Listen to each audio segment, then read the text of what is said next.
Assalamualaikum warahmatullahi wabarakatuh. Jumpa lagi dengan Bang Haji Hendra. Saya semalam itu menghadiri satu ceramah yang menceritakan ada seorang yang beribadah, lalu dia teringat pada kebunnya, lalu dia mensedekahkan kebunnya kepada Nabi penutup Muhammad SAW. Dan cerita-cerita ini disebarkan oleh sekelompok tokoh-tokoh agama, dan akhirnya tokoh-tokoh agama ini memiliki aset yang sangat besar, dan tokoh agama ini akhirnya punya keturunan. Nah, antara pengikutnya dan keturunannya berselisih. Nah, keturunannya karena aset dari dakwah orang tuanya ini udah besar, maka dia ingin menguasainya. Lalu sahabat-sahabat orang tuanya disingkirkan. Nah, peristiwa ini saya lihat juga pada ada pesantren besar di Tasikmalaya. Itu sama juga, orang kalau datang ya menyedekahkan segala macam lah. Terakhir pecah ketika tokoh itu meninggal. Ada kelompok keluarga, ada kelompok para ulamanya,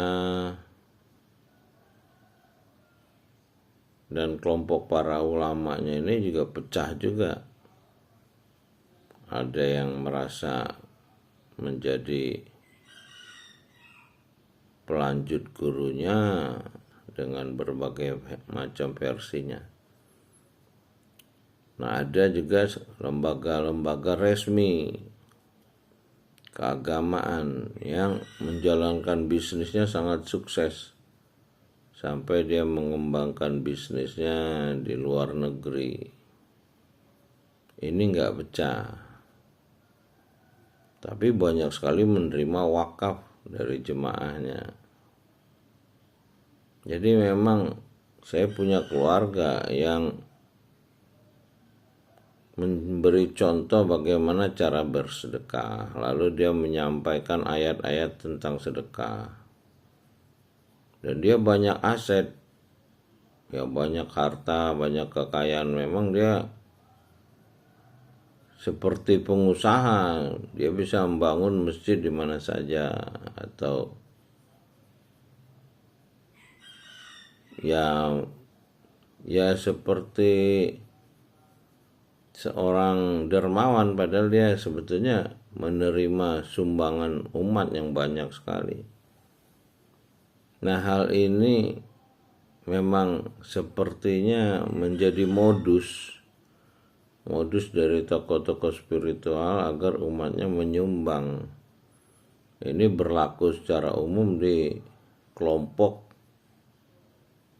agama namanya sepersepuluhan, karena memang ada ayat apabila orang itu sedekah kepada sesama manusia di dunia ini, tapi bukan ikhlas karena menyedekahkan untuk tanda syukur kepada pencipta manusia, tapi ingin mendapat balasan di dunia ini, maka ayat tersebut menyatakan akan diganti 10 kali lipat.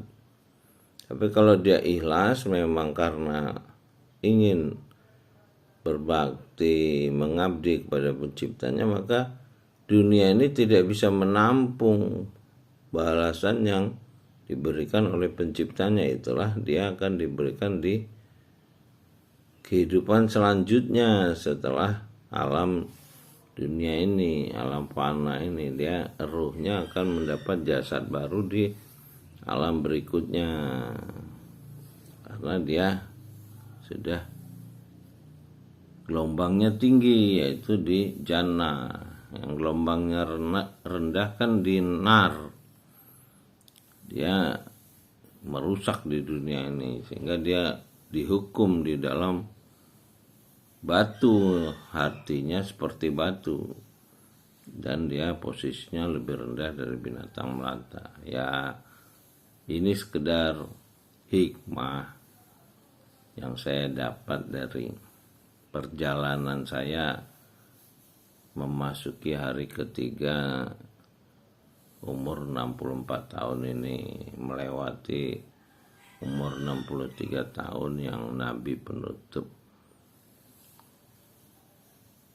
kembali kepada penciptanya. Mudah-mudahan kita semua dapat kembali kepada pencipta kita dengan keadaan ikhlas, sehingga kita akan dilindungi oleh Rob pencipta kita dan pemilik diri kita yang kita abdi Robbinas. Alhamdulillahirabbil alamin. Sampai jumpa lagi dengan Bang Haji Handra di Menara Langit. Terima kasih sudah menonton.